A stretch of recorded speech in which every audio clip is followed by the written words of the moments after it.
Welcome to Season 6 of the RAG podcast. Now, for those of you who don't know, the RAG stands for Recruitment Agency Growth, and this show has been around since early 2019. And every week, we are obsessed with finding out how the world's most successful and innovative recruitment agencies and their founders have got to where they are today.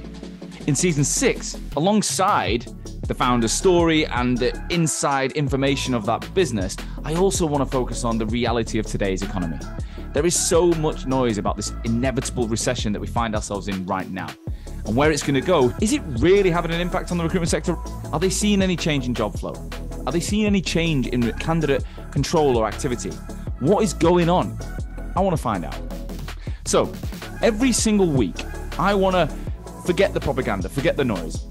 I'm going to speak to a real life recruitment owner and find out what is going on in their business. I will bring it to you every single Wednesday from 12 o'clock across multiple platforms. Stay tuned. Hello and welcome back to another episode of the RAG podcast. On this week's show, I am finally joined by a good friend of mine and client, James Leighton.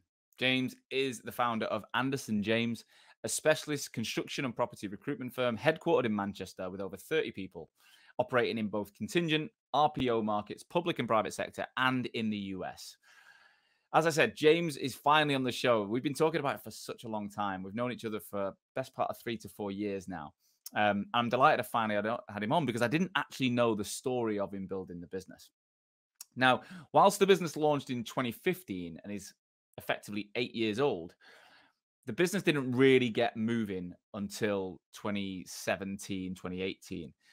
So we had at least 2 to 3 years at the beginning where they didn't get the business moving for a number of reasons. Now, what James told me in this episode is the in-depth issues that they faced, the different steps they've gone to grow to where they are, and he broken down exactly how he would get to where he is now in 2 years.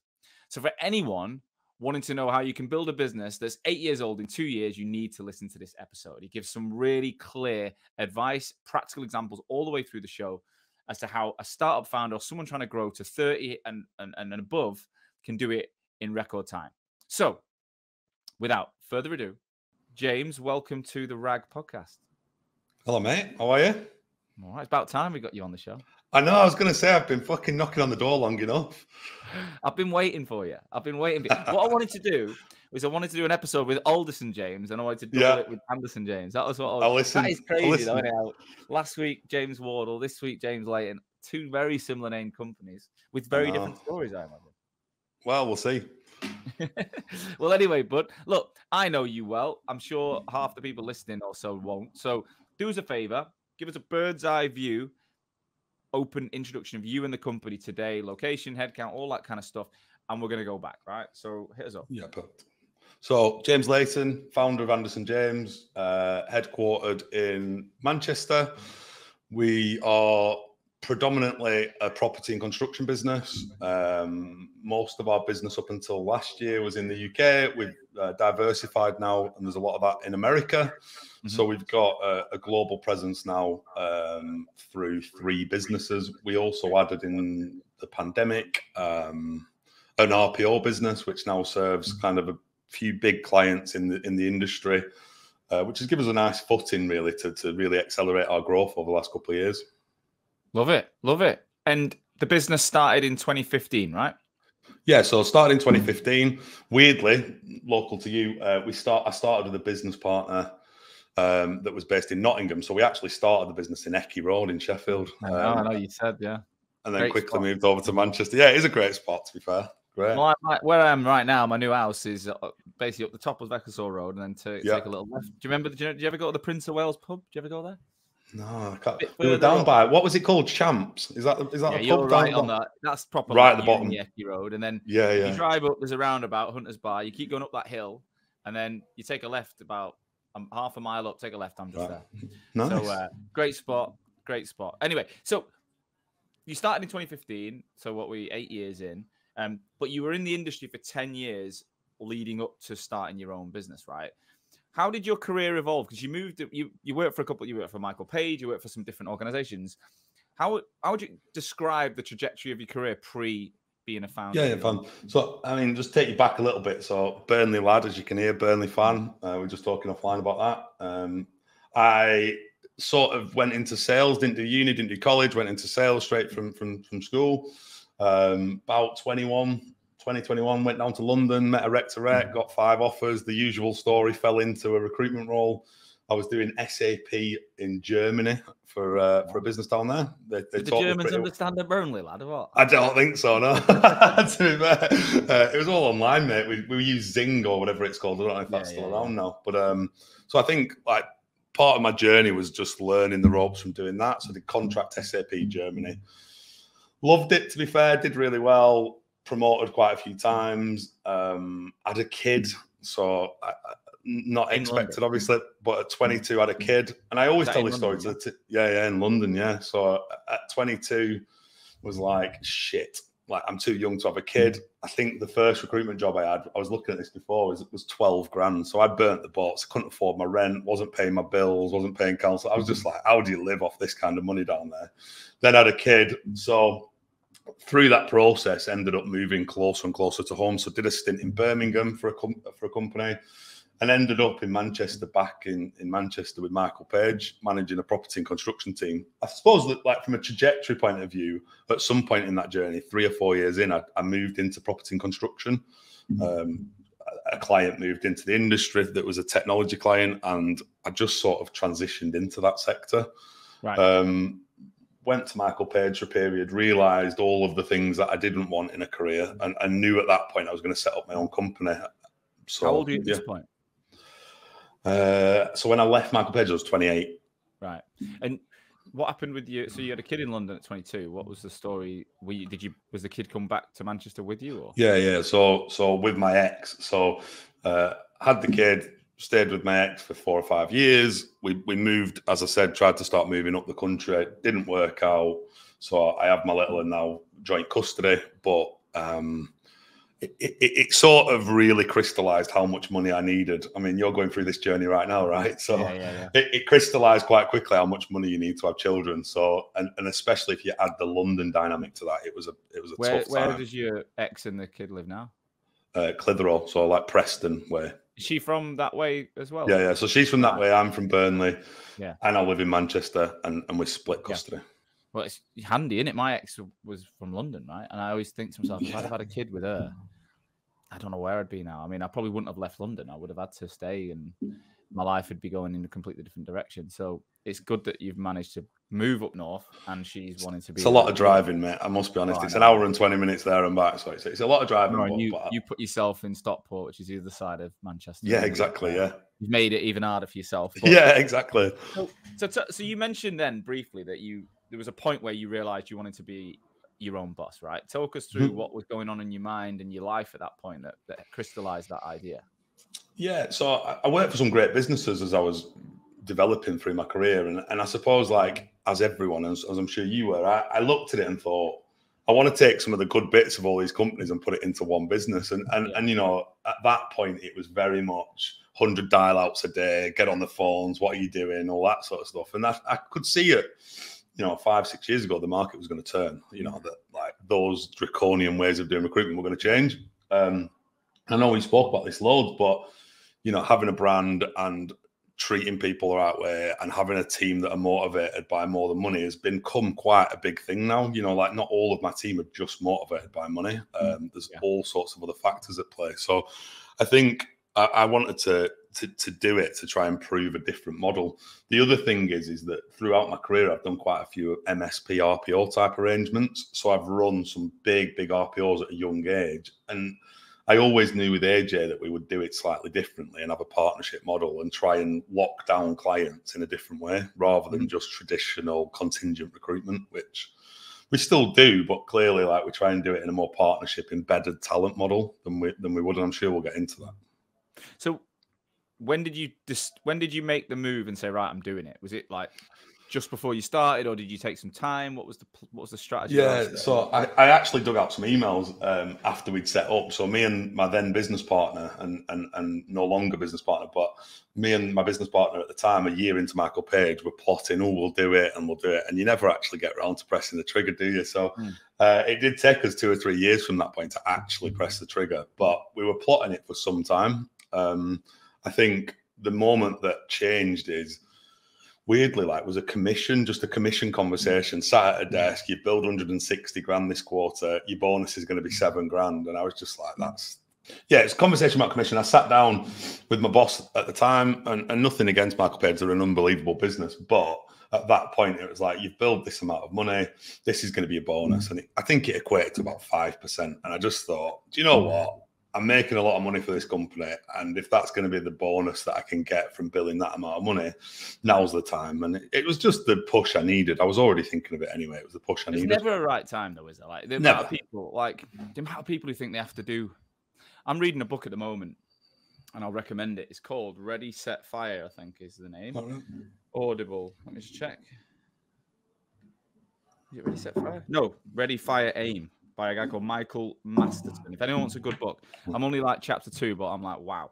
And basically it talks about like different stages of business growth. And it says like so many people are obsessed with like getting everything ready and right before they press play on a business idea. And there's never a good time. And it also talks about like the things you do in the early days. Like you think spending time on your contracts and your logos and all this shit. Yeah. You've got to focus everything on sales. Sales and marketing should be 80% of a founder's role, and forever there should be 80% of their efforts focusing on sales and marketing. That's what it's all about. I'm like, it's amazing. But anyway, so you know this commission check conversation, you're like, bloody hell, this is getting beyond the joke now. So did you both hand your notice in together? How did it all go? No, so I obviously was going to have a restricted covenants situation. So I actually went and did an internal role, which was really, really important in the journey, weirdly, because I've never worked internal before. I went and worked for one of our key clients at the time. They said, look, why don't we give you a job, 12 months, come and build an internal talent function for us. And I had no idea what I was doing. So I moved to Hertfordshire, Hitchin. I think Amar's from there, isn't it? No, his family are, yeah. Oh, his family's there. It was a really good experience, you know, like they wanted to set up an internal function. It was really good to understand the business mechanisms internally that people think. And you actually see the other side of the coin where recruiters are ringing every 2 seconds and specking in CVs and don't send any specs to line. And you're having all those conversations that we hate today. But I think it was a really good experience. It allowed me to get rid of my restricted covenants. So when I started AJ, I could just crack on, didn't have to worry about that. It also gave me like a little bit of business acumen because it was reporting into the main board director, and it got me that exposure to business management as well. And then where there's an E, obviously James is you, but what's Anderson with an E? Why is it an E? It always upsets me that you've gone with the E and not the O. Mate, it upsets clients more than it upsets you. So when they send it with an O. But I think, so my business partner had his son and had some like Swedish origin. So part of his name was Andersen, which is the Swedish way of spelling it. So we went with that to be quirky, what turned out to be a bit of a marketing disaster, to be honest, which I'm now stuck with. But often clients will say, we've sent you a job, you've not come back to us. And I'm like, where did you send it to? And then we have to go through the conversation of, it's Anderson, not Andersen. All that sort of stuff. Painful. Well, you either get the EN or the double SON from Sweden, I believe. I think the son of Anders is where it comes from, and I think mine's more of a Scottish heritage. But even though my family, that's my dad's side, I don't think we've got any Scottish I know of. So Anderson James, you plug it together. This Alderson James, Oliver James, absolutely. So many something James. I don't know why. I mean, it does sound. It sounds like a law firm, but it also sounds like a recruitment firm. It's that kind of classic. There's lots of them out there. Take us back to day one then. So the Anderson James, weirdly, you hit the nail on the head. We wanted to sound as though we were exec search because that was the plan. You quite quickly, the plan goes out the window. It's like the old saying, isn't it? Like everyone's good until they get punched in the face. And it's the same in business, I think. It's like, all these ideas and we're going to be exec search only. And day one hits, the bell goes and you go, where can we make some revenue from straight away? There's a backstory as well. So I was terrible with money growing up. As I said, I didn't pay any bills in London. And my now wife, Harriet, still getting letters through the door saying you owe Haringey Council £1,000 from council tax when I used to live in London because I just had no money ever. So I'm still paying off some of that stuff from today. But we just needed to make money. So when I set up AJ, I didn't have any money. Like we set up with $5,000 in the bank. That was it. And we needed to win some like consistent revenue. So we actually started the business through a consultancy offering. We did job descriptions, trainee schemes. We wrote strategy documents, talent strategy documents. We did all sorts. And they'd pay us up front for these documents and we'd write them for them. And it got us some cash in the bank to start with. I think in hindsight, I probably wouldn't have done that because it sucked all the time out of the sales and marketing, which is what you just said about that. But we didn't do any. We just basically wrote documents for people, which was a bit of a weird all start. People you knew, right? Yeah, all the people we knew. So it got some money in the bank. It gave us a bit of confidence that we weren't going to go out of business in the first 3 months. But actually, the sales cycle didn't start till a little bit later on. So you like you said, you based yourself in an office in Sheffield. You were in Manchester. He's in Nottingham. What was that like? Was it every day or a couple of days a week? What were you doing? A couple of days a week. And it didn't work. I mean, the first thing, it didn't work because I was travelling over Snakes Pass. Is it Snakes Pass that drops in at Headquartered? Yeah. And that's a disaster of a drive. He was driving up. So it became 2 days a week, 1 day a week, no days a week. And eventually it just fizzled out because it just didn't work. Why was he in Nottingham though? Was he not? That's where he lives. Was he not? No, that's where he lives. Was he in the Nottingham office and you were in a Manchester office? Sorry. So he managed the Nottingham office at Michael Page and I managed the Manchester office. So we just thought he'd have the south covered with his network and I'd have the north covered with my network, and it worked quite well. But we weren't friends outside of work. It was very much business. Like we just knew each other through the business. So one thing that I think I've learned through that process is it was obvious after 6 months of starting up AJ that we wanted different things. I wanted to grow a business. I wanted to grow headcount. And so month 3, realistically, so we set up back end of 2015, 2016, the first quarter was the first quarter we started doing revenue really. And I wanted to hire someone straight away from my old network. And it was very obvious at that point, there was that conversation of he wanted to make money and just bill, and I wanted to build a team. And so it was already. What were his drivers, do you think? Well, now I've learned a lot since he's left the business, and we can come on to that as we go through the journey. But he was very much into his running, very much into his lifestyle, loves his family, wants to spend time there. So it was a lifestyle business. And to be honest, he's gone on and done that and doing fantastically well, just making some money, billing some fees. And I don't think he wanted the commitment of headcount and people and the stresses and tribulations that come with that. So if we fast forward to the end of that quarter, we hired someone, a big hire for us at the time, who's still here today, Steph, who's one of our directors now. And it started the clock. And unfortunately, we didn't get that period of enjoyment where you're constantly worrying about money, aren't you, when you've got headcount? So you're like, right, can we pay a salary? Can we pay this? How early did you hire her? 3 months. Wow. And this was in that Sheffield office? Yeah. So we straight away hired someone and we moved the office at the end of that quarter. She's from Manchester, Rochdale. Yeah. We moved the office to Manchester straight away then. And what did he do then? Just work from Nottingham, which was the first part of the disconnect, if I'm honest. And did he even come over and see you guys? Yeah. A couple of times a week. But again, that wasn't good on him either. So as we start, not a good journey to Manchester, is it? Horrible journey and a horrible train. Yeah. So I think the one thing that I think we were really keen, and this was my ego talking at the time, and we can come on to that, but it was headcount. I wanted to tell my mates that I've got 5-10 staff in 12 months, and it probably was my bigger driver rather than getting the business set up in the right way in the first 12 months. I don't know.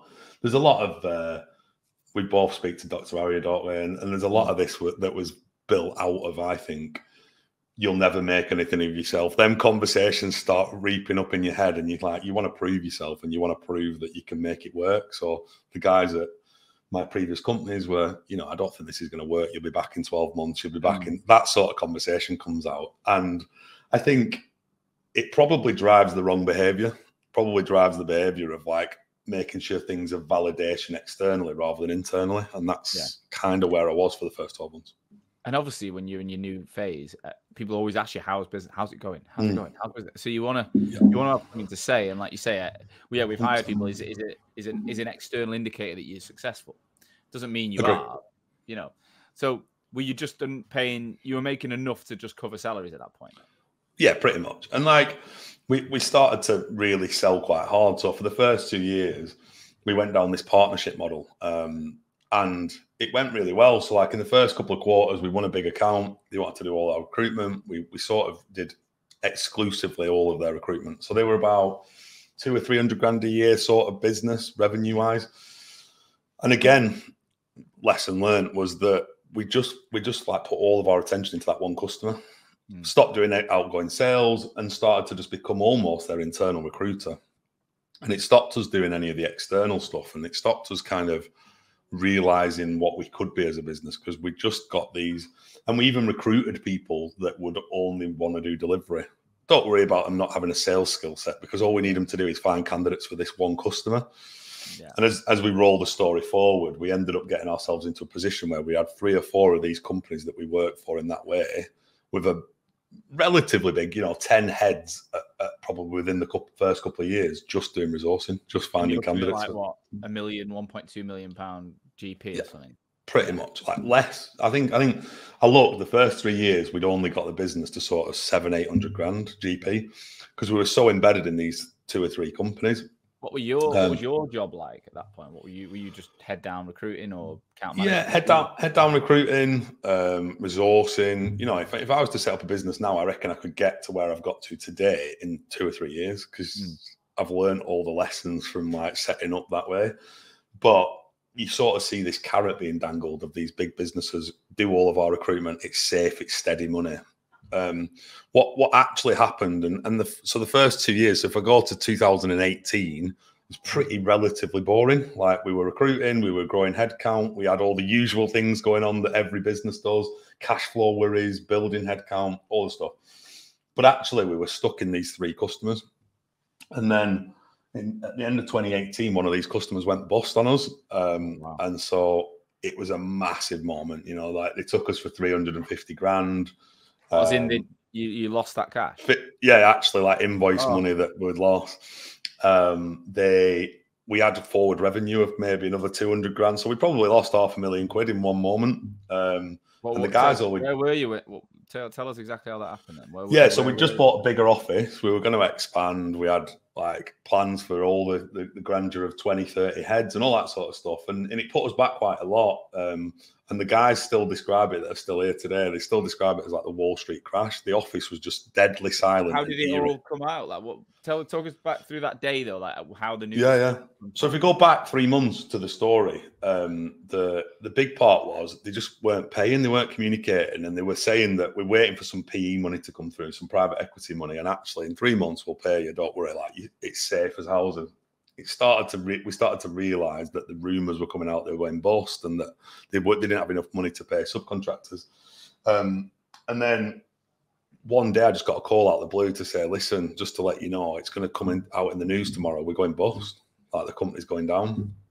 And it was like, right. And obviously I'd not been in that situation before, but I didn't realize that administrators get called in, your money's dead.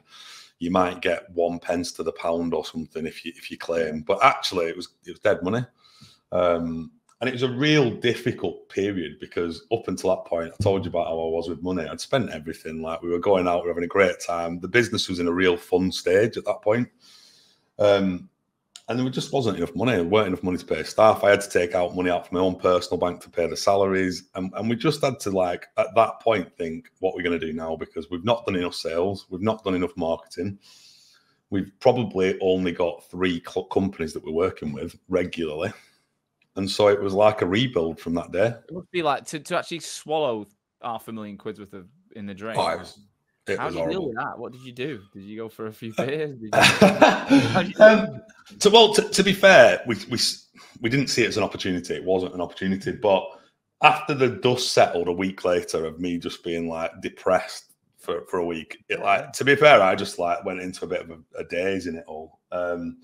You realise that there's 1,000 people, or it might have been 400 people, sorry, that had been made redundant. So there's 400 people we can go and find new homes.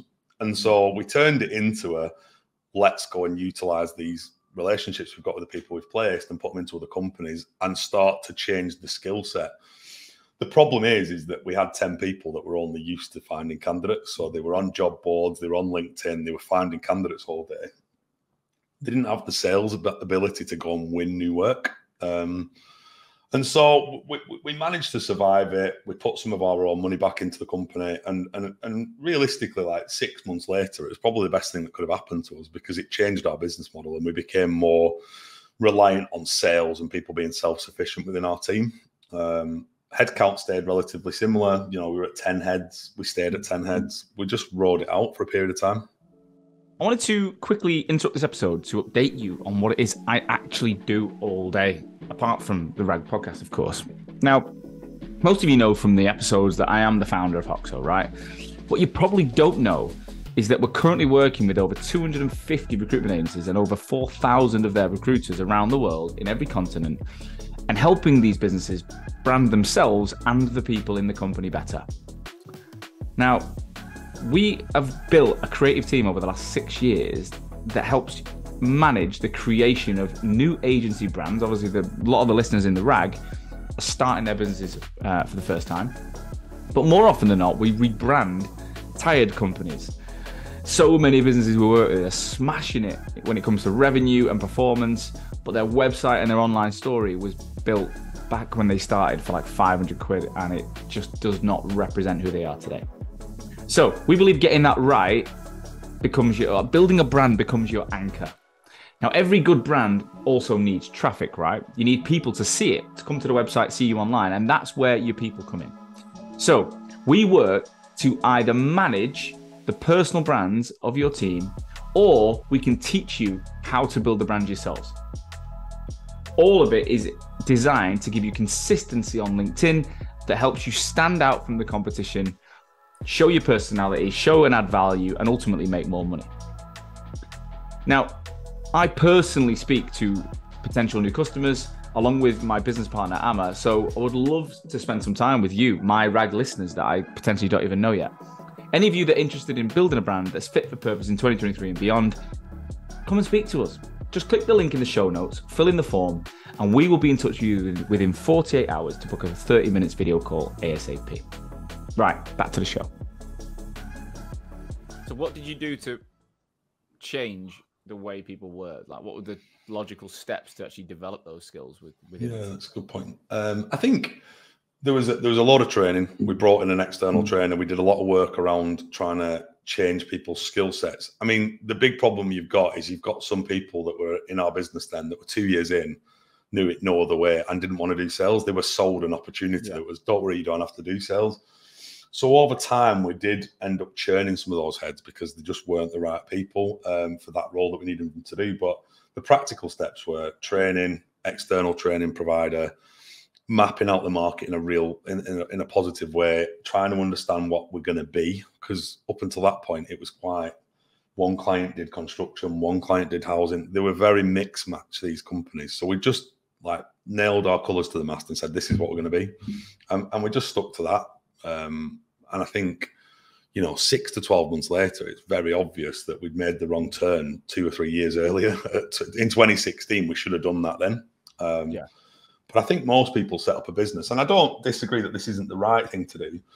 I think most people set up a business and don't have a plan. And I think that's all right. I think you can be fluid. I was launching a recruitment company 30 days before I launched Voxel Media. Like, so, Yeah. fuck knows. I literally had no idea what I was going to do. I had a rough idea of what I was going to charge people. I knew I could get older recruiters. I didn't actually know any. I had a handful of contacts that I'd worked with that had gone off and either joined new companies or had set up. But it wasn't. I had a good idea of how I was going to do it, but I had no. We had no. I think Amma drew up this ridiculously pathetic budget that was nonsense.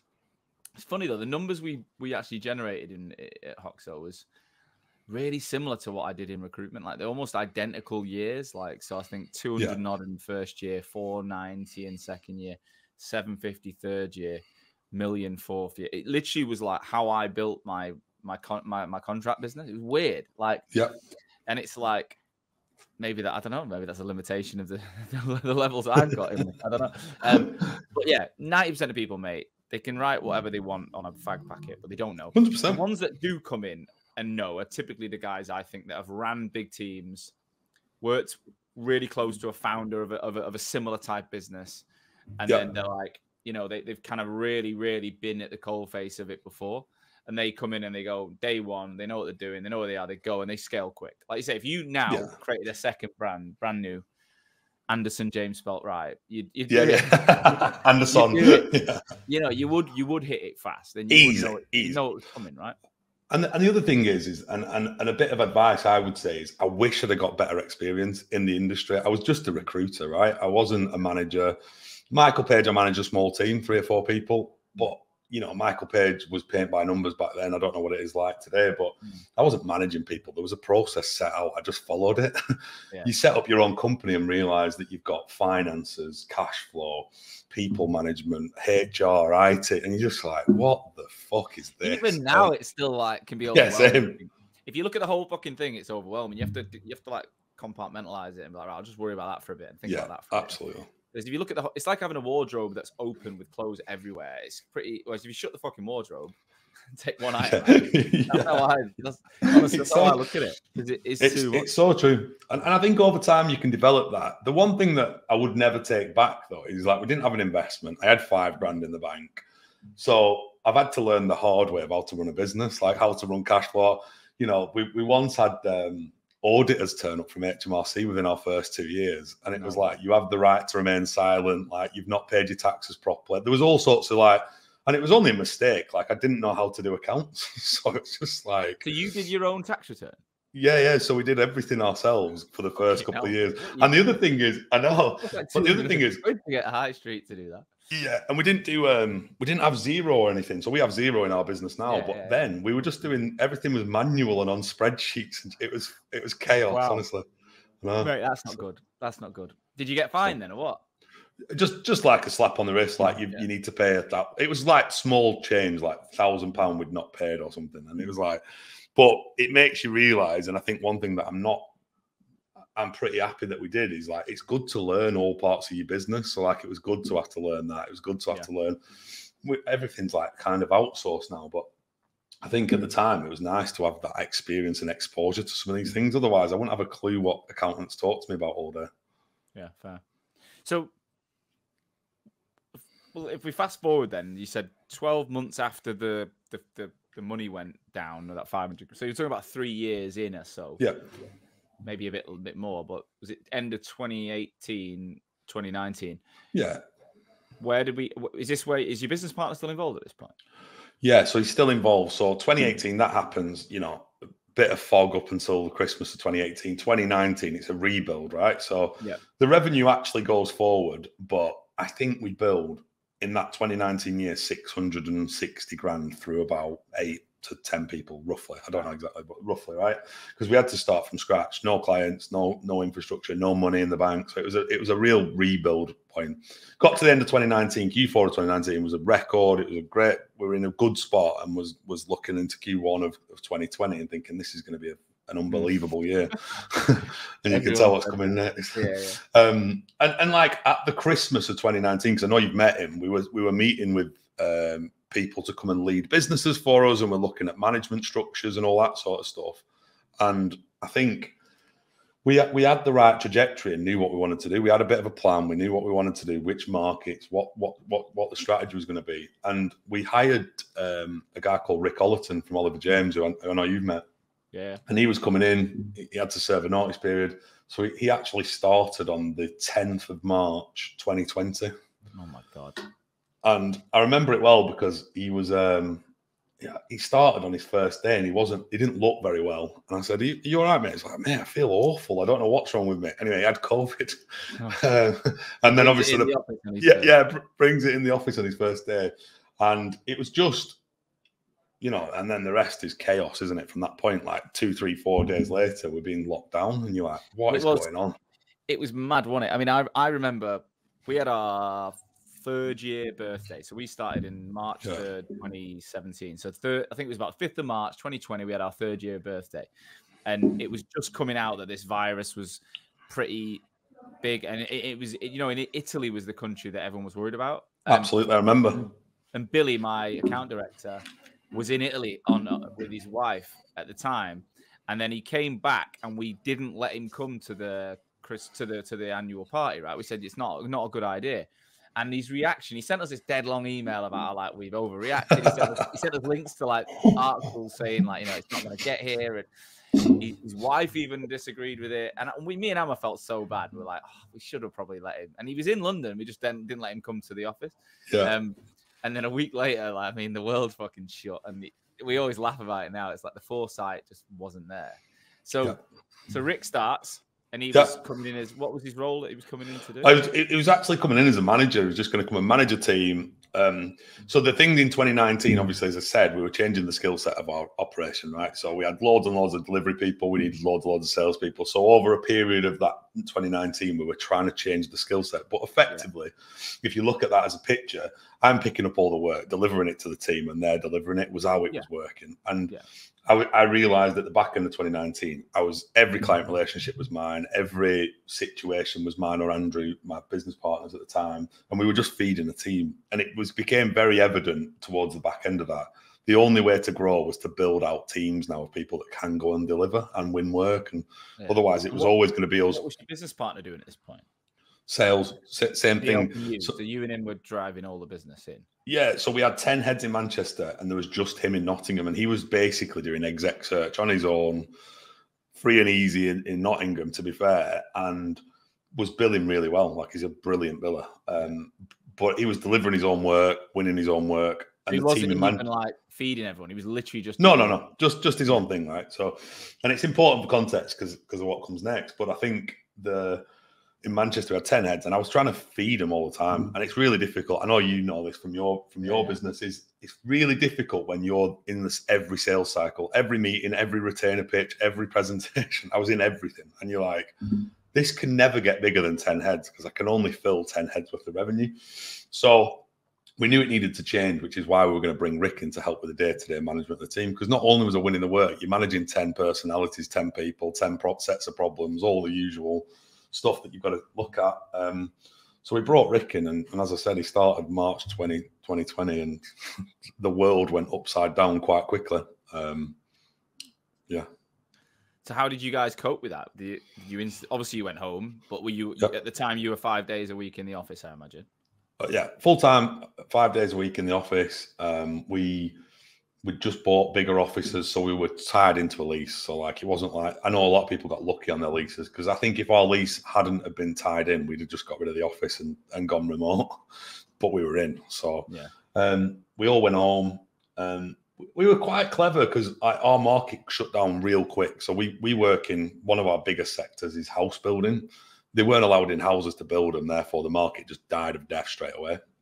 So all the jobs got pulled, all the revenue got pulled. It was a disaster. But what we did do is we then created an RPO business out the back of that. So we said there's 3 clients of ours that are still recruiting, even through the pandemic, remotely or whatever they were doing. Let's tie them down. So we went on Zoom, we pitched these clients. We said, look, why don't we do something slightly different? And the heads that we then had, I don't know how many, let's just 7 or 8, 10, whatever it was. We said, why don't we charge them out at 10, 12 grand a head and say, we'll just recruit for you as an internal recruiter while this is going on. And that's weirdly what we did. We built out an RPO. That sounds like you went back to the original model, but with a bit more foresight and wrapped it into a product rather than it being the whole business strategy, right? Yeah, exactly. So we had clients in COVID. I can't remember what our overhead was. I'd love to know because it's definitely grown a bit since. But I think it was like 50 grand a month, 60, whatever it was, right? And I said, as long as we can cover that amount of money with a little bit of profit, we ended up making 120, 130 grand a month out of these embedded models that we created with clients. They were getting a great service. I mean, some of them were getting cost per hire at 3, 4 grand. They were loving it. And again, foresight's brilliant, but that was in March. In about May, our markets all came back thriving, and you're like, shit, we've just embedded all of our recruiters now into this new way of working. So we let that fizzle out over 2020. When COVID hit, me and my business partner then had a really serious conversation. We just said, look, where do you want to be here? Because you're doing your own thing. I'm building a business. I've got all the stress. You've got all of the freedom. What do you want to do? If you don't mind me asking, how were you splitting like what you earn? Was he taking 50-50? No, just 50-50 straight down the middle. Right. So whatever like AJ was generating, he was getting the benefit of half of the business, but a lot of the day-to-day management was happening from me, and it just wasn't working. And to be fair, Yeah, it wasn't fair, but he's like the nicest bloke you'll ever meet in your life, and he never asked for it. So in some ways, when I've reflected on it a couple of years later, I was pulling in one direction, he was pulling in the other. He wanted to just build money, have a nice life, support his family, and have the freedom to do what he wanted. And I've always wanted to grow a business, so it was holding us both back in some ways. So we had a conversation. We bought his shares. And I became 100% owner of AJ at that moment. And then, you know, if you fast forward, like I said, yeah, that day, the day of the pandemic. Oh my God. So, because I just thought no one knew what was going to happen. Like, I might as well make a brave choice here, because there's only two ways this goes. Either something happens and there's an intervention, or our business goes down. And I mean, everyone was in the same boat. I remember listening to your voice once a day at that point. So yeah. That's when we started getting to know each other, because you listened to that, and then I did that 75 hard, and you followed it. Oh yeah, of course, yeah, which was incredible. But so how was that negotiating in a day to buy someone's shares? Do you know what? The easiest thing ever. I mean, it doesn't happen in a day because of solicitors and all that sort of stuff. But a decision was made. It was like, look, this is probably a good moment for us to split company and go our separate ways. And to be fair, he's gone on and done exactly what he wanted to do, and that's brilliant. And he's running every day, and he's enjoying himself, and he's having a great time. And to be fair, there's parts of things that I now look at what he's doing, and I think, you know, you need to start thinking about that balance yourself, because to be fair, you get fully encompassed into what you're doing as running a business. But I think, so we did that. We all got sent home. We embedded our customers. We won some big accounts. And to be fair, 2020 was an okay year. We ended up doing...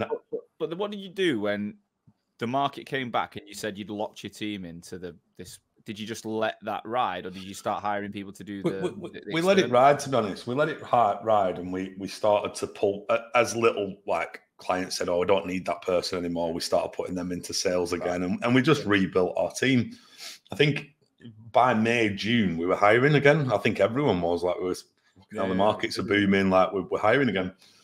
I think we did some work with clients. We used the time effectively, to be honest, because we used that 3 months when no one was hiring to do some like DNI strategy reports for some customers. We did some good stuff in that time and built up quite a bit of loyalty with some of our customer base. We went back to the office a couple of times, got sent home like everyone. We were in and out of the office. We probably then, I think probably back end of 2020, we built out some decent customers because through this RPO and doing some of these talent strategies, and we finished the year on about 900k. So like from starting in 2016 to end of 2020, you're at 900k, and you think to yourself, that's been a tough 5 years to get to 900k, to be fair.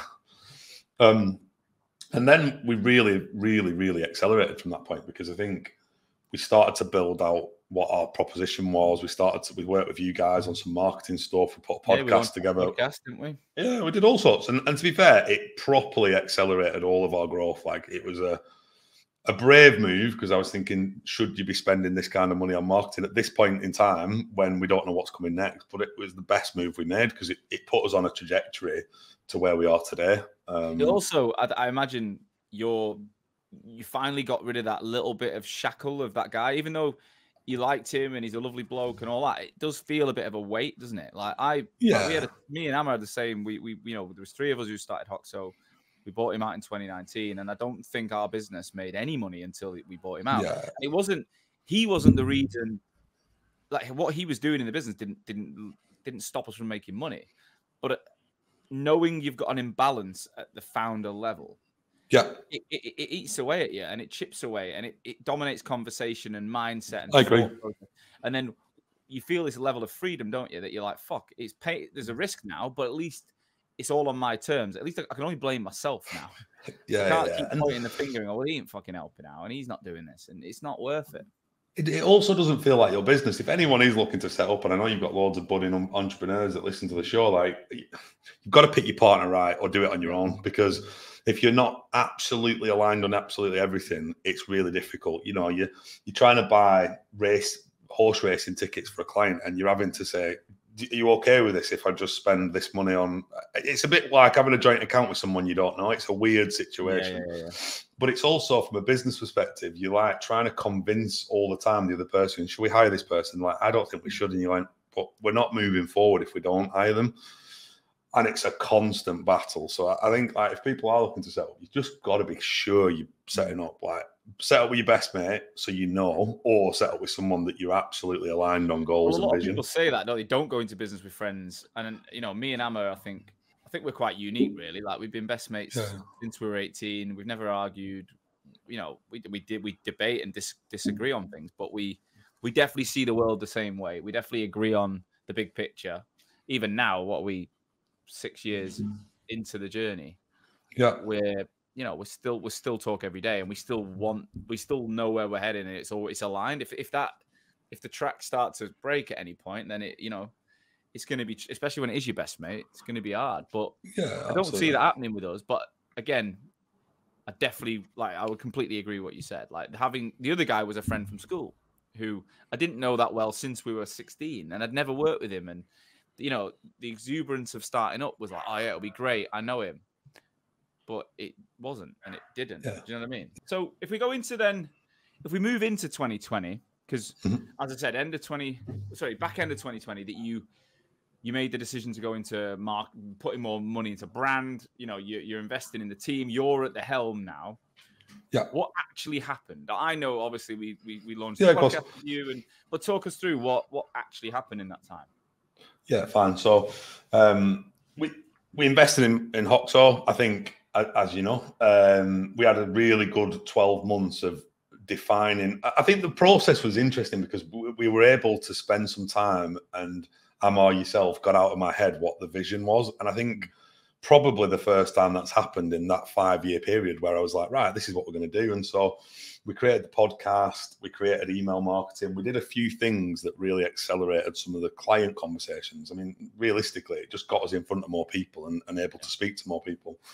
We brought Rick in. We knew that the plan with Rick was to build out a team. We diversified our offering at that point, which was important. So we continued with our RPO sort of business, very small and humble type size business, but it was 3 or 4 heads. Rick went on and grew out what is now one of our most successful businesses, which is our public sector offering and the UK private sector offering. And he just was a machine. He was just ringing clients, getting on the phone, doing the usual stuff and winning relationships. I think on the flip of that, we started to really accelerate our headcount. So I can't remember exactly what we finished the year on, but certainly by the end of 2020, we was at double where we were when we started the COVID situation. Yeah, we had more genuine appetite for hiring because obviously I'd got rid of the shackles, and I think the business was clearer on what it was trying to achieve, which was a big part of it. As we got to the back end of 2020, we were in really good shape. As I said, we did 900K, just under $1 million. But we knew that 2021 was going to be a big year because we knew that we'd put all the right footings in place in 2020. It was like going back in time to unpick all the things we needed to do from a brand and marketing perspective. and I've just done that again recently, which I'm sure we'll come on to, but you sometimes have to go a couple of steps back to take a few forward, and we needed it. You have stepping stones, don't you? You do, yeah. Every 8 to 12 to 18 months, you outgrow what you did before, and you think, well, we need to change that again. And it's constant, and it's just part of the journey, I think. Yeah, and one thing that Rick was instrumental in for us was he wouldn't allow people not to be self-sufficient. So I'm a bit soft. I was winning work for people. Here you go, just deliver this piece of work and paying full commission to people. He was like, mate, these people need development so that they're self-sufficient, and that's what they want as well, not just what we want. They want to be able to do the full job. Yeah, of course. And he really drove the team on sales activity and the stuff that he'd learned from Oliver James. And I think that was a turning point. That was definitely a big turning point for us, that we had more self-sufficient people. The brand was getting stronger. Not only was the brand good for clients, but we were getting people tapping us up, wanting to come and work for us, which hadn't happened before. And I think if you look at the 5 years previous, and one thing that people make a massive mistake for, and I made this mistake, is you hire people for today rather than for tomorrow. You hire people that you think are going to be good right now in the moment, and realize quite quickly you've hired someone that might get you through the next 3 months, but they're not going to be progressive. And I think when you start in a business, you hire people that you would never hire at this stage. Like I would never hire the people we hired in 2016 today necessarily, because they wouldn't be able to survive in our current world. So it probably means that patience is a virtue in terms of just taking your time to hire the right people, rather than you end up with such a bad churn in the early days, just hiring. You kind of need to do, but I think every business almost needs to make a few of those mistakes. They do, yeah. It's a bit like you saying, keep giving someone the business, and Rick saying, no, we need to give them that. They need to learn to be self-sufficient. Agreed. It's a bit like we can give everyone all the ingredients to running a company, but you kind of need to fuck it up a bit at the beginning anyway. But I do love the advice you're sharing. What was the next version of the business then? So you're coming in, you're marketing, you got Rick, it's growing. What was the next evolution where you realized you were creaking or things weren't working out? Yeah, so obviously you realize that one person effectively can only manage the amount of people they can manage, and you start to creak. And so we got to kind of mid-2021, things were going well. We were hitting record in terms of revenue. I think everyone was. Yeah. Certainly by the middle of 2021, we were in a totally different shape business. Rick was managing a team. I was managing a team. The RPO was going along. And I brought a lifelong friend, Marcus Blackburn, who used to run Robert Walters in Manchester. And he came in and was going to do exec search for us. And it was very evident at that point that we were going to focus our time on getting back to that executive search level, because it's an easy rainmaking market, isn't it? You do exec search, it's top down. Filter it down, don't you? And you filter it down. It's quite an easy model. We also started US. We got an opportunity to hire someone out in the US that was coming home to Liverpool. And that catapulted that offering as well. Slowly. It was a one-man band. He knew the market. He was doing a little bit out there, and we were learning how it all worked. So by mid-2021, we had Marcus, who came in as an MD. Rick had catapulted his career. He was director/MD at that point. And we were starting to define what the structure looked like. Myself was off the tools. I wasn't selling anymore. I was running the business. These guys were running the sales activity. And Steph, who joined us in the March, was running our RPO business. So it was kind of all nicely structured at that point, and we were just growing the headcount. What then materialized, I suppose, back end of 2021, we wanted to grow the office. We're probably at 20 heads at that point, I would have thought, 20, 22 heads. And we wanted to grow out what our office was. So we signed a 10-year lease, which was dangerous, but we signed a 10-year lease. Now. Yeah, that's where we are now. We invested 250, 300 grand into the office, into the fit out. Yeah, it's good. It's really nice. But weirdly, we'd done all that, but we weren't trying to get people to come back to the office. We weren't saying right, you've got to be in the office 5 days a week. We'd experimented with loads of patterns since COVID. We did anytime, anywhere, any place was a disaster for us as a business because our management infrastructure didn't support it. We then went hybrid, and I think hybrid works for us. We do 3 and 2 now. People pick their model, and we've got such a nice space they want to be here. So we've kind of tried to encourage people without telling them they have to be here 5 days a week. By the end of 2021, we got the opportunity through a really, really good contact of mine to pitch for an RPO. Michael Page was the incumbent. There were 3 or 4 people in the mix, and I sort of didn't think we'd win, if I'm being honest. And so we went through a massive tendering process, met their board of directors, did a big pitch.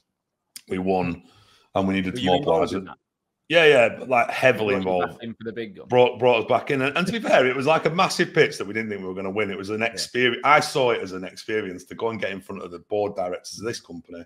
They wanted to grow their headcount by nearly 1,000 heads, and it would have changed our business. So we went for it, and we subsequently won through 5 or 6 different things, and ended up filtering out from the Michael Page arrangement into our own. And it just totally catapulted us. I mean, we went from that year in 2021, probably delivering 1.5 million, 1.6 million pound worth of revenue, to start running the business at sort of, 2022. We started running at 300-400 grand months, and you're thinking, this is accelerating at a rate of knots now. Yeah. That year, we moved into the office in the March, I think, of 2022. And that year, Marcus took over the UK business. Rick decided he was going to go and grow our US offering. And we had an RPO director in Steph. And so we had 3 proper leaders running their 3 divisions with a massive RPO that we'd just won.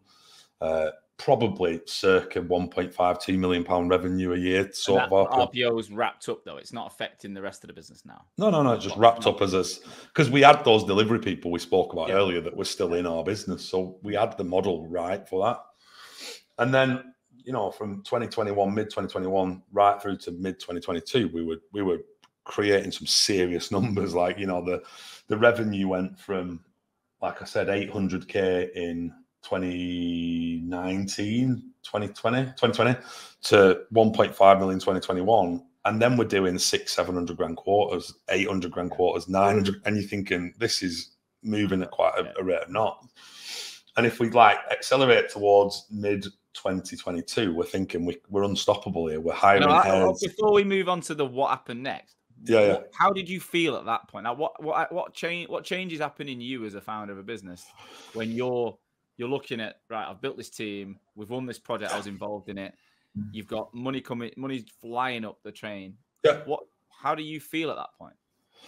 Well, it's good because you put me on to Dr. Harry, as we said, and I think the big thing for me there was that was a really important part of my career, because I was trying to learn how to grow a bigger business, and I wasn't the best person to manage the business because I'm quite a control freak. I think anyone that's good at recruitment or running a business is a bit of a control freak, and I wanted to control all the elements. And he really worked hard on the awareness of how I was affecting other people and other stuff. And I think it was really important that I left Rick, Marcus and Steph to run their businesses and to crack on and be allowed to do that. So I felt as an owner indestructible at that point. But ironically, I think everyone probably did in the recruitment sector at about that point. You know, everyone's right in the biggest months, the biggest quarters.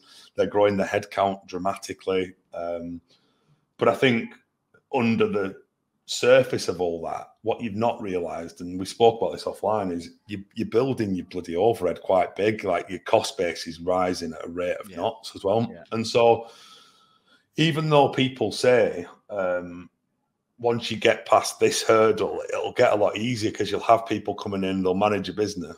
It doesn't, weirdly. I think it intensifies the challenge a little bit. It just becomes, the numbers become bigger, and so does the overhead. And you have less and less control of exactly. So it takes certain type of people. I think me and you are quite similar. We ran small teams in recruitment firms. We set up, we're obviously good salespeople ourselves. That doesn't necessarily mean you're the right fit or you've got the innate skills or experience to run a big business. And the way you think, there's probably limitations to how you think and feel in those situations, right? So that's really interesting. What, if you don't mind us like going into a bit of detail, so when you're doing those months in, say, for H1 of 2022, and you see in the sky, is profit going with it? So you're over but the profit crazily. So, like, to give you an idea of profit, because I was looking at this to prep, you know, like year 1, 2, 3, 4, you sort of writing somewhere between 200 and 400 grand profit, right? Is the way I saw it. Like, because when you were doing smaller years, your headcount was smaller, but profit wise, it's staying roughly under the 500 grand threshold as profit. 2021 or 2021, you sort of 600 to 800 grand. 2022, we did 1.2 million pound profit. It like really hiked up. But I think the thing that, from an owner perspective, you've got to be really clear on what you want, because what I did lose, and you're going to have this experience soon, mate, so good luck with this, is that I actually love selling. And I'd lost all the fun bits of the job. And for a period in 2022, I've changed this now because of James Doyle, but I was getting a bit like bogged down in the shit of the finances, and the stuff that no one really wants to do was left in my pile to do. So I'm almost. I ain't going to be. But you're also delighted, and you know the office was a big move for us. It could have not come off. It did. We've just leased next door, which I'm sure we'll come on to. And I think it was a really, really strong moment for us, where you thought this is only going one way, and it can only keep going up and up and up and up. And to some degrees it did. And so Q3 of that year, we did our record. We did a 1.2 million pound quarter, and you're thinking this is not going to stop here. And then it does. Do you think your ego starts to grow a bit again? A bit. I think your ego starts to. I mean, I wouldn't say I'm that egotistical as a person. However, you start to think you're indestructible and start to make silly decisions. You know, we bought a box at United. We started to do stupid things that. I remember when you did that, I thought you were a United fan. You said, "No, I'm a Burnley fan. It's just for clients." Yeah. I'm like, "Well, that you must be doing well if you're doing that." Mate, and you know as well as anyone that like trying to get someone to go to Man United is a tough gig these days. You can't get me there, mate. But you know, you start to think, this revenue's always going to be there, so that's always going to be our benchmark. And actually, quite quickly, you start catching yourself up with cost base. So, as I said, that. You feel quite indestructible. The team's doing well. Everyone's delivering. The jobs are flowing in. There's obviously a buck coming here, but obviously when it starts to go the other way, you've set your expectations at a certain level. It's very difficult to come back from that level. Let's go into that then. Do you think, because there's so many companies that have been through this where, look, there's no doubt 21 and part of, at least half of 22 was fucking nuts, right? And the recruitment market, everyone was writing record months. Everyone was growing headcount. Everyone thought it was the best time. And it was probably the best recruitment market has ever seen. Yeah. But the big bit you just mentioned, the key word here is expectation management. Dr. Ari always talks about it, and it's been on Bartlett's podcast with Mo Gowda, right? Happiness is when expectation and reality are either on a par or reality exceeds expectation. So when you're not happy, it's when you thought something was going to happen and it's not quite there, right? Yeah. So how do you set expectation when we were in a market that was unsustainable anyway, and then it starts to normalize, it starts to dip? How does it all unfold for you? It's tough, isn't it? Because, you know, it's all right, people coming on the pods and saying all the things that they say, but Q4 for us was a disaster. You know, I say a disaster. It depends how context is important. We probably did 200 grand less than the quarter before. And as far as I'm concerned, nothing really changed in our aptitude or the way that the team were delivering. It just dropped. What was the key indicator? What were the things that changed that made... Well, subsequently, I could tell you now, but then we weren't tracking data. We weren't tracking job flow. We weren't tracking the things that we now do because it was pretty cozy, right? We're writing big numbers. The team's growing. Our headcount was at 35, 36 and rising. And you get to Q4 and go, wow, like this is really I think it was at the time when all the political stuff was going on and like it was giving a few people some EBGBs around like the confidence in the markets and stuff. And that really affects our market because it's housing centric. Yeah. So I think one bit that I reflected on is that if we'd have had the metrics and controls in place that we have now, then we'd have seen it coming, but we didn't because we were so busy focusing on... And this was working with... So I introduced you to James Leighton. You are James Doyle, the ex-founder of Venturi, right? And NED. And he's come in and helped you with this, hasn't he? In terms of understanding your business better. Yeah, so he's been with us 12 months. He's seen us go through that rocket quarter. He's been there, done it, got the T-shirt around growing headcount. And I think I said offline to you, I think one thing that I've always advised people that reach out to me on is you need certain types of NEDs for certain situations, right? So like when we were started up, I've always had an NED and I've always had a coach from a personal perspective because I really believe in it. But what we had in 2017, 18, 19 compared to James Doyle is a totally different proposition. You know, he, and a good book shout, given that you've given one, is there's a book called Predictable Success that James got me to read. And it's about predictable, not predictable. Predictable. Right. Yeah, predictable. And it's about how cycles businesses go through. So like most recruitment companies go through the fun cycle where everything's going well and and then in order to predict their success, they've got to go through what's called whitewater, which is the bit where you're putting processes in, putting all the changes in, making sure you've got the control so that you can predict success, hence the book. And you've got to make a really clear call. And one thing that I've made the call on is we could go back to fun and just make it all fun and it's all happy and everyone gets on and we're doing good numbers. Or to go to predictable success, you've got to go through quite a painful situation to re-engineer all your processes and systems. So he came in and he started to put all that in place. We've put one-up sales in. We've put analytics in. He's doing stuff around AI for Robert. There's a lot of stuff now coming that I would have never even dreamt of doing.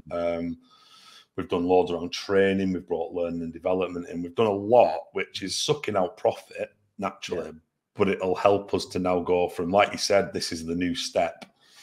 We're at a level where we're probably £4 million revenue sort of business doing £1.5 million profit. And we now need to go back in profit to go forward in the future. So we've got to put learning in, marketing in, all the things that you don't think about when you're 30 heads. Because when we went to 35, 36, the wheels fell off because I could no longer wrap my arms around the whole business anymore. And there was always 6 or 7 people that felt removed from our culture. And so the idea is that I'm putting more people and more support around key functions of our business to make sure that we can grow now to 60, 70, 80, 100 heads. Amazing. What's the market like right now? Like Q1, how have you found 2023? I think Q4 was tough for us. I don't know if that's because we always seem to get the pain earlier than most. I know that tech was tough. There's some headwinds, right? I think now we're tracking job flow. The job flow is increasing for us at the moment. I think Q1 was slightly sticky in terms of what was happening, but we had an okay quarter. We're back onto the right level. I think Q2 is looking challenging weirdly, but I don't think April helped. I don't think all the bank holidays are helping. You know, for an employee, I'm sure it's a brilliant period. For an employer, we've said this, haven't we? Like, if you're working in a firm today and you've got the coronation coming up and blah blah, you think it's fucking brilliant. If you're running a firm, you're like, oh, piss off. Because I've also gone to a 4.5-day week, so everyone finishes at half day on a Friday. It's 3.5. Like when you count in bank holidays, you're like, oh my god, it's literally crippling us. It's so tough, but so I think we'll have an okay quarter in Q2. What we're seeing, if you just look at it from a job flow interview offer perspective, the market is increasing at the moment for us. Hopefully, that's a trend that will continue. You know, we were nervous definitely in Q4 around what would happen to the market. As I said, we've diversified, so our US business is really flourishing at the moment. Rick's doing a great job there in terms of growing that headcount. They don't seem to be as affected from an economy perspective, but the plan was to diversify. I'm sure loads did. Try and have that global presence so that if you've got a tough time in the UK, hopefully the US will never be on the same sync as each other in terms of recessions and economy. But I think probably this year is going to be a resettling year for us in terms of get our processes in, get the machine working properly for us, get the right heads in, which we've done, right leaders, develop those leaders, and then go on to our next step, as you call it, in terms of our growth journey. They say cut the grass to go again, right? You got to. Yeah, I think so. So what has it been a significant dip in revenue this quarter then compared to like where you were a year ago? Or so we're probably back at 800 to £1 million quarters in terms of, and that's probably about par for the course in terms of that's probably where it needs to be in terms of our headcount currently. I think we are just about to launch our academy. We've just relaunched our business strategy for this year. So we got everyone together in Q1. We're very, very committed, especially in the markets we work in, to be community centric. So I think for us, we're giving away 10% of our op profit to charities that are local and mean something to us. We're making, they're pretty willing. The guys now have to commit a half a day a month to being out there in the community doing stuff. So, you know, you've been in Manchester. Homelessness crisis is a big thing for us here. And our clients are well bang in the middle of that problem. So we felt that was the right thing to do. And then we're investing in them. So we're doing some work with James Doyle on his Take a Seat business to give people the opportunity to do personal and business coaching. We've done quite a lot around personal health. So we put PT on for the guys every week. We're just trying to start now thinking about how we can reinvest into people in our community that we're serving. As a recruitment organisation, running payroll can be hard. Between pressure from worker volume and client demands, plus the compliance risks and time lost to manual process back office teams, it's all a struggle. To help, Vincere, our sponsor, have teamed up with Fast Track to offer a seamless integration for recruitment and staffing organisations, enabling better workflow between the front and back office. This new integration automates time and pay interpretation with a built-in comprehensive rules engine that can interpret complex awards and agreements across Australia, New Zealand, and the UK. The results are startling.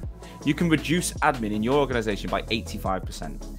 You can lower your per-cost timesheet and get paid faster. So, revolutionize your back office processes with the Vincere and Fast Track integration. Learn more at vincere.io/rag. Right, let's get back into the show. I love it, mate. I love it. And where do you see, you mentioned like 80 to 100 heads, but like what are you trying to achieve? So if you can give us some kind of headlines and things you want to go and get, what would you say? Yeah, I think we've come to the point of no return, as I always say. So we have now built our overhead and leadership team that can support a much bigger headcount than we're currently at. So it would be stupid of us to stay at 30, because if you look at that breakdown of 30, we've got 5 or 6 people that are non-billing or not even non-recruitment, like central functions. And so our ideal headcount with that current infrastructure is 50, I would say. The market's there for it. We've got 4 or 5 pockets we can put people into: RPO, UK sales, USA, plus the public sector business. There's enough places to put headcount. It's just about finding the right headcount. And one thing that we've launched this year is we're going to do an academy, because Manchester's quite saturated now. I'm sure London used to be. I think Manchester's the new London in terms of recruitment businesses. It's hard to get hold of really, really talented recruiters in this marketplace. Right. So I think you've got to recreate your own, and we've really invested. We've just brought on a training and performance manager to come and sit and do academies for us and to start to really create our own talent. You never see businesses get beyond that 30, 40 unless they do that, right? There's no way. Agreed. And actually, the people, you've already got, like you said, you've got that foundational layer of leaders. You want that youthful, of course, this is the way we do it, Anderson James heads to come and fill it now. So, and you've got the right people around you. Obviously, you guys are on the academy again with us, which is amazing. And, we're going to get you out there on LinkedIn. So it's all good, I think. It's really exciting. There's one thing you mentioned in the show that I want to wrap up with, right? You said, if I was going to do it again, I could get to where I am in 2 years.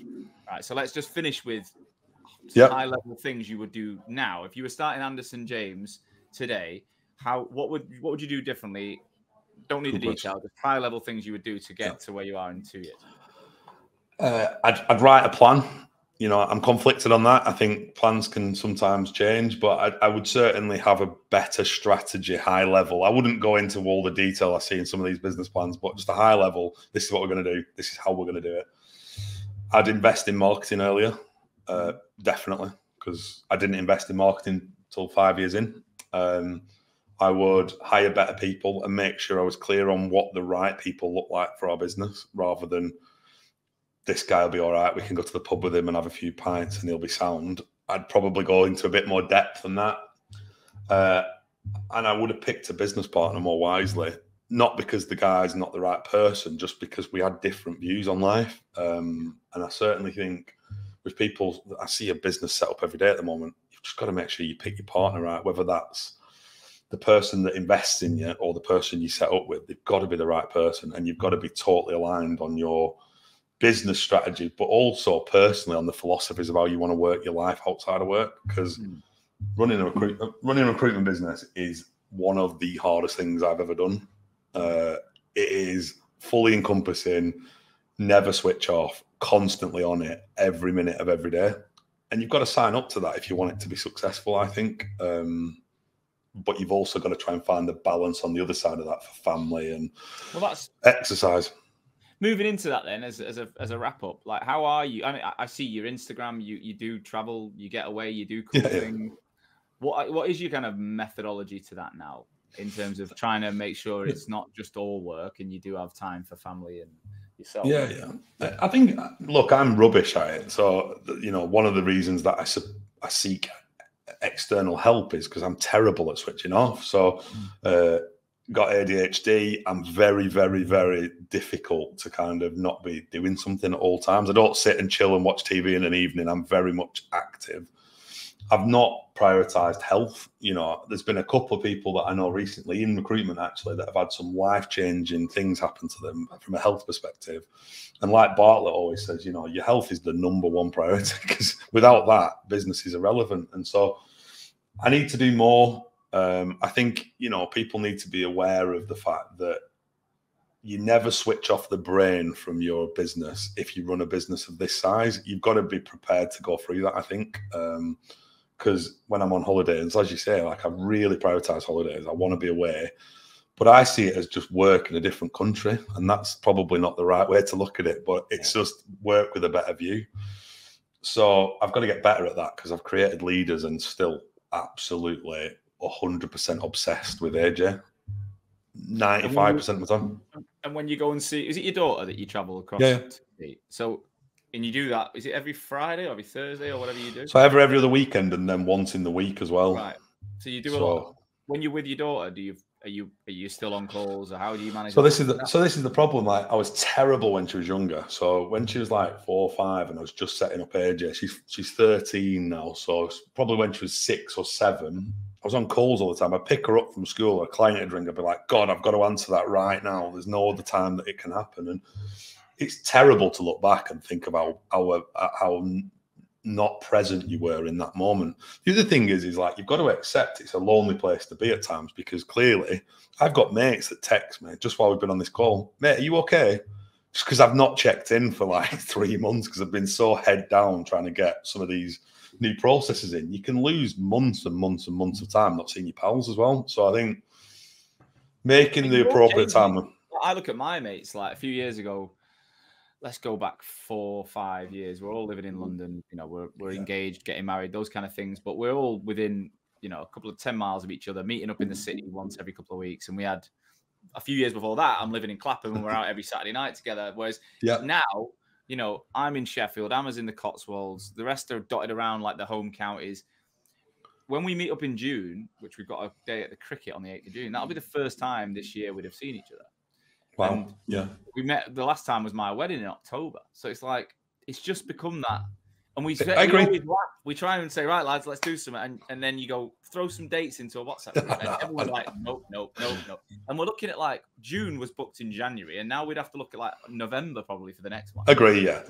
It's so hard. And you got kids, you got wives, you got, you know, I've got a lot. It is hard. I think, look, again, if I did it again, I would prioritize health and well-being like before the business, because you get yourself caught up in it a little bit. And I think not being present, I listened to, I think it was Elliot that you had on the podcast, and he's great at this stuff. He runs a massive business and somehow finds a way of doing that. Have you ever met Elliot? But it was nice to know that going back 10 years ago, he was like what I am probably today. So he's found a... He's about 6'3". He's a machine. He's like the muscliest, ripped machine. Is he really? Take his hand and he like crushes it, and you're like, oh my God, I feel so insignificant. He is literally like a beast of a human, like when you meet him. And you think to yourself, bloody hell.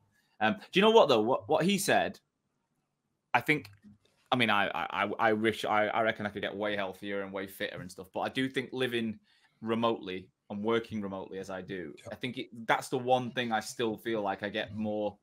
I get like even now, you know, we're recording this, it's late morning. In an hour, I'm going to go and cook something in my own kitchen to eat. I'm going to take the dogs for a walk. Whereas when I was in an office, you're always sidetracked by something. You got the neon lights of all the shops to eat in. Especially somewhere like Manchester or London. I find it's really, for someone like me who's probably like you, that it's pretty easy to be swayed into doing something. Oh, easily. And I think when you listen to people like that, you realise that, you know, he said something about being present and giving your absolute all in every meeting. I sit in some meetings and I'm glazed over. I'm just like, I've been here for 12 hours now. I'm giving you nothing other than just sitting. And so I think you get to kind of like your last meeting of the day and you've nothing left to give someone. And so I do think like a few times this last 3 or 4 months, I thought, you've got to prioritize. You've just got to find the time, put it in your diary, commit to it. He said 6 hours of really good work is better than 10 hours of average work. And I think I'm trying to kind of follow that methodology myself. And it's only since that interview that, you know, it's early days, but I'm trying. And I'm like you. I can be on calls. Like I try now to put my phone on flight mode and move it away when I'm on a Zoom so that I'm genuinely in that moment. Yeah, same. If your phone's in your hand, you're looking down, you're not there. It's not good enough, and the person can feel it. James, we ran out of time. I could talk to you all day about this stuff. Obviously, I am delighted to get you on the show finally. It's not been a personal thing. I've actually enjoyed, watching your journey, and I'm really now I feel like I've learned a lot more about it. If anyone, the drill, if anyone does want to reach out, if anyone's interested in just picking your brains on where you're going, especially since you've been doing a lot in the US and RPO, if they message you on LinkedIn, you're all good. Absolutely. Yeah, absolutely. Wicked. Well, look, we'll definitely get you back on again for a part 2 in the future. I wish you all the best of luck, mate. You know that. And go get it. Thanks, mate. Cheers, pal. Thank you, as always, for listening to today's show. I truly, truly hope that you got value from it. That's the only reason I take time every week, is to ensure that my audience, future and existing recruitment owners, are learning from each other to make this industry that I love so much stronger. Today's episode is brought to you by Voxel Media. I am the CEO and founder of Voxel Media, and we are the world's leading content marketing and personal branding agency for recruitment businesses specifically. So we are working with over 200 agencies and 2,000 recruiters right now, both managing the brands, producing content, building written, video, podcast content for niche recruitment agencies all over the world, as well as coaching at a desk level individual recruiters in your businesses how to be better on LinkedIn. That's how to brand themselves. That's how to produce content. That's how to use the opportunity on LinkedIn to get traffic to their profiles and turn that into business. We're coaching people all over the world every single day. If any of that sounds of interest, please do visit www.voxelmedia.com or drop me, Sean Anderson, a personal message on LinkedIn. I would love to talk to you. I'll see you soon.